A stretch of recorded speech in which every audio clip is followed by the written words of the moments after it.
का सहन है, वहां बैठ के फैसले हो रहे हैं। बाहर से सफीर आता है और आके पूछता है कि मैं अमीरुल मोमिनीन के, मुसलमानों के हुक्मरान के दारुल अमारा में महल में जाना है, तो वो मुस्कुरा के कहते हैं हमारे अमीर का तो कोई महल नहीं है।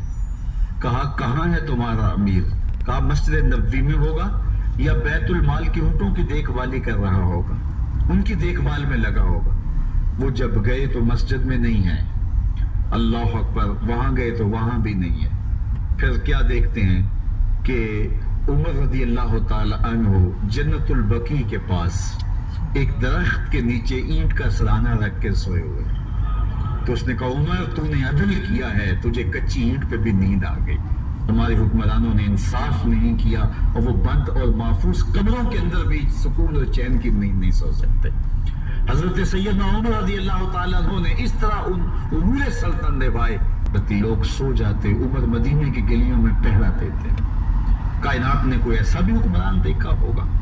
अल्लाह अकबर, वो मुजाहिद जो मुख्तलिफ महाजात पे गए हुए होते, उनके घरों की देखभाली करते, उनकी ज़ुर्रियात का ख्याल रखते, उनकी आबरू का पहरा देते।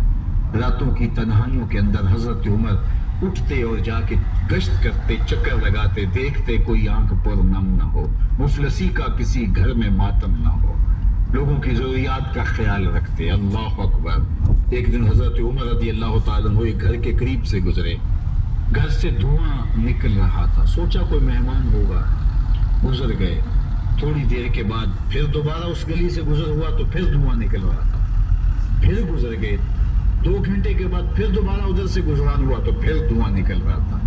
रात का पिछला पहर, अभी तक घर से धुआं निकल रहा है। उमर रज़ी अल्लाह ताला अन्हु ने दरवाजे को खटखटाया। अंदर से खातून की आवाज आई, इस वक्त कौन है? का एक मुसाफिर हूँ, पूछना चाहता हूँ तुम्हारे घर से धुआं क्यों निकल रहा है रात के इस पहर? कहा तुम्हें इससे क्या गरज? कहा नहीं, मुझे तशवीश हुई है। तो उसने कहा उमर की जान को रो रही हूँ। हजरत उमर रज़ी अल्लाह ताला अन्हु ने कहा क्या हुआ? कहा कि खाने के लिए घर कुछ नहीं है, बच्चे जिद कर रहे हैं, हंडिया के अंदर पत्थर डाल करके